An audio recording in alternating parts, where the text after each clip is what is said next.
ಸರ್ಕಾರಿ ಹಿರಿಯ ಪ್ರಾಥಮಿಕ ಶಾಲೆ ಕೋಡಿಬೆಂಗ್ರೆಯಲ್ಲಿ ಶಿಕ್ಷಕರ ದಿನಾಚರಣೆಯನ್ನು ಆಚರಿಸಲಾಯಿತು.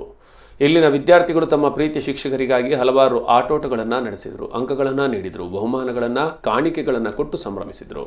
ಪ್ರಭಾರ ಮುಖ್ಯ ಶಿಕ್ಷಕಿ ಕಲ್ಪನಾ, ಶಿಕ್ಷಕಿಯರಾದ ಜಯಲಕ್ಷ್ಮಿ, ಪದ್ಮಾವತಿ ಮೊದಲಾದವರು ಉಪಸ್ಥಿತರಿದ್ದರು.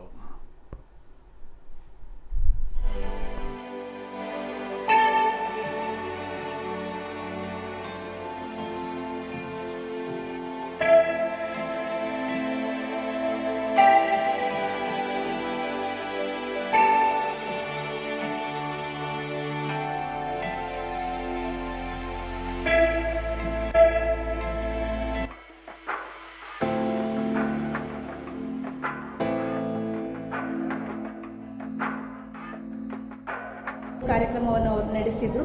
ಹಾಗೆಯೇ ನಮಗಾಗಿ ಬಹಳ ಒಂದು ಮನೋರಂಜನೆ ಆಟಗಳು, ಉದಾಹರಣೆಗೆ ಲಿಂಬೆ ಚಮಚ ಓಟ ಇರ್ಬೋದು, ಬಕೆಟ್ಗೆ ಬಾಲ್ ಹಾಕುವಂಥದ್ದು, ಬಾಕ್ಸ್ಗಳನ್ನು ಮಾಡುವಂಥದ್ದು, ಇನ್ನು ಕಾಲಿಗೆ ಬಲೂನ್ ಕಟ್ಟಿ ಅದನ್ನು ಒಡೆಯುವಂಥದ್ದು ಇರ್ಬೋದು, ಇನ್ನು ದೃಷ್ಟಿಯುದ್ಧ ಅದನ್ನು ಈ ಬಾರಿ ಮಾಡಿದರು ಮಕ್ಕಳು. ಹೀಗೆ 10 ಮನೋರಂಜನೆ ಆಟಗಳನ್ನು ಮಾಡಿ ಅವರೇ ಅಂಕಗಳನ್ನು ನೀಡಿ ಅವರೇ ಬಹುಮಾನ ವಿತರಣೆಯನ್ನು ಮಾಡುವುದು.